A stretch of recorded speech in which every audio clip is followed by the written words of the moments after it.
ਤੀਰ ਖਬੋਇਆ ਝਟਕੂ ਹੋਇਆ, ਉਸ ਅੱਖਾਂ ਨਾਲ ਮੈਨੂੰ ਕੋਇਆ ਝਟਕੂ ਹੋਇਆ। ਉਸ ਅੱਖਾਂ ਨਾਲ ਮੈਨੂੰ ਕੋਇਆ ਝਟਕੂ ਹੋਇਆ। ਹੋਰੇ ਕਿਹੜੀ ਸੋਚੀ ਪੈ ਕੇ ਚੁੱਪ ਕਰ ਬੈਠਾ, ਦਿਲ 'ਚ ਬੜਾ ਡਾਢਾ ਰੋਇਆ ਝਟਕੂ ਹੋਇਆ।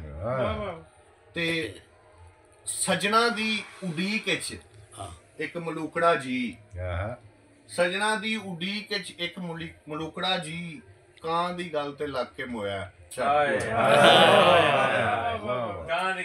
ਸਜਣਾ ਦੀ ਉਡੀਕ 'ਚ ਇੱਕ ਮਲੂਕੜਾ ਜੀ, ਕਾਂ ਦੀ ਗੱਲ ਤੇ ਲੱਗ ਕੇ ਮੋਇਆ ਕਾਂ ਦੀ ਗੱਲ ਤੇ ਲੱਗ ਕੇ ਮੋਇਆ ਝਟਕੂ ਹੋਇਆ। ਜ਼ਿਮੀਦਾਰ ਖਵਾਨ ਦੇ ਚਾਅ 'ਚ ਹੱਲ ਲੱਗੇ, ਜ਼ਿਮੀਦਾਰ ਖਵਾਨ ਦੇ ਚਾਅ 'ਚ ਹੱਲ ਲੱਗੇ, ਇੱਕ ਢੱਗੇ ਨੇ ਬੰਦਾ ਜੋਇਆ ਝਟਕੂ ਹੋਇਆ।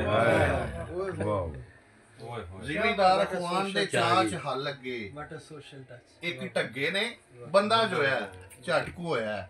ਤੇ ਗੱਲ ਪਤੇ ਦੀ ਦੱਸਦਾ ਸੀ ਇਹ ਹਰ ਇੱਕ ਨੂੰ, ਹਾਲੀ ਹੁਣ ਹੀ ਪਾਗਲ ਹੋਇਆ।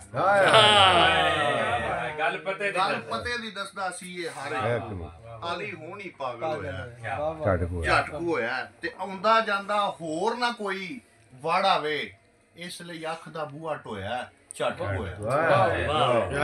ਆਉਂਦਾ ਜਾਂਦਾ ਹੋਰ ਨਾ ਕੋਈ ਵੜ ਆਵੇ, ਇਸ ਲਈ ਅੱਖ ਦਾ ਬੂਹਾ ਟੋਇਆ ਝਟਕੂ ਹੋਇਆ। ਸ਼ਗਨਾਂ ਉੱਤੇ ਤੇਲ ਚੋਂਦੇ ਨੇ ਸਰਦਲ ਤੇ, ਸ਼ਗਨਾਂ ਉੱਤੇ ਤੇਲ ਚੋਂਦੇ ਨੇ ਸਰਦਲ ਤੇ, ਮੈਂ ਤੇ ਅੱਖ ਦਾ ਅਥਰੂ ਚੋਇਆ ਝਟਕੂ ਹੋਇਆ। ਤੇ ਅੱਜ ਇੱਕ ਹਸਤੀ ਵੇਖ ਗਦਾ ਦੇ ਐਬਾਂ ਨੂੰ, ਆਪਣੀ ਬੁੱਕਲ ਵਿੱਚ ਲੁਕੋਇਆ ਅੱਜ ਇੱਕ ਹਸਤੀ ਵੇਖ ਗਦਾ ਦੇ ਐਬਾਂ ਨੂੰ, ਆਪਣੀ ਬੁੱਕਲ ਵਿੱਚ ਲੁਕੋਇਆ ਝਟਕੂ ਹੋਇਆ। ਸੀਨੇ ਦੇ ਵਿੱਚ ਤੀਰ ਖਬੋਇਆ ਝਟਕੂ ਹੋਇਆ।